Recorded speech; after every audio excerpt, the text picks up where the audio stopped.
ধুয়ে নেব। এইভাবে ধুয়ে নিলে পরে লাউ পাতার মধ্যে যে পোকামাকড় থাকবে সেটাও বার হয়ে যাবে, আর পাতাগুলো একটু নরমও হবে। এখানে 100 গ্রাম মুসুরি ডাল ভেজানো আছে।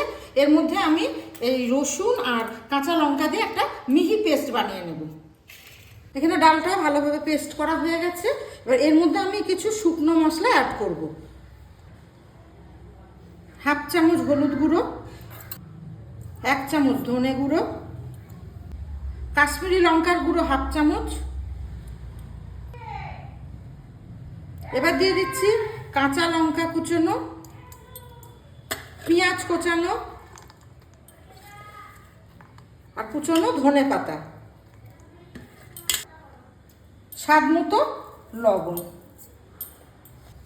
এই মশলাগুলো এবার এই ডালের সঙ্গে মেখে নেব। আপনারা অনেক রকম পাতুরি খেয়েছেন, সীমাস কিচেন অ্যান্ড লাইফস্টাইলে আজকে মুসুরি ডালের পাতুরি দেখাবো। এবার আমি মুসুরি ডালের পাতুরিগুলো তৈরি করে নিচ্ছি। পাতার মধ্যে, ধুয়ে রাখা পাতার মধ্যে এই পেস্টটা দিয়ে দিচ্ছি। এইভাবে এইদিকে মুড়িয়ে রাখা হচ্ছে। ভাজে দেবো, এই যে উল্টে দিয়েছি, আবার এই ভাজে দিচ্ছি, এই দিক দিয়ে উল্টে দেব।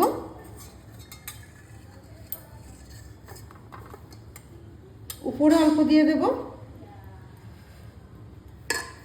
এই দিক দিয়ে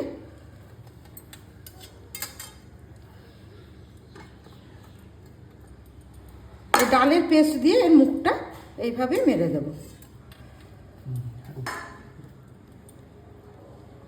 এইভাবেই আমি সব পাতুরিগুলো তৈরি করে নেব।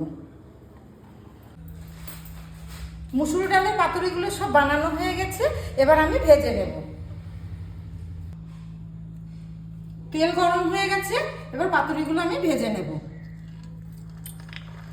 মিডিয়াম টু লো ফ্লেমে এই পাতুরিগুলো আমি ভাজবো।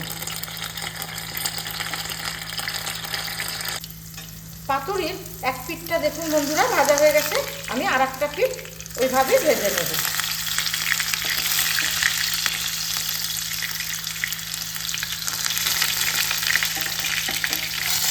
দেখুন বন্ধুরা, এই পিঠটাও ভাজা হয়ে গেছে। এবার আমি তুলে নিচ্ছি। এইভাবেই একে একে সব পাতুরিগুলো আমি ভেজে নেব। কি সুন্দর লাগছে এই পিঠটা দেখতে। এইভাবে আমরা আমি একে একে সব পাতুরিগুলো ভেজে নেব। এই যে খুব সুন্দর ভাজা হয়েছে, দুই পিঠই খুব সুন্দর ভাজা হয়েছে। বন্ধুরা, মুসুরি ডালের পাতুরি সব ভাজা হয়ে গেছে।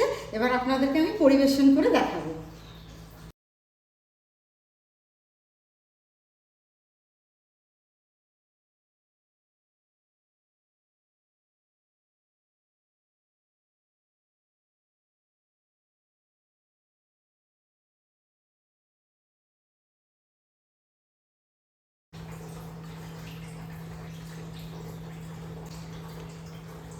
ভিডিওটি আপনাদের ভালো লাগলে লাইক করবেন, শেয়ার করবেন এবং রেসিপিটি ট্রাই করে আমাকে কমেন্টে জানাবেন।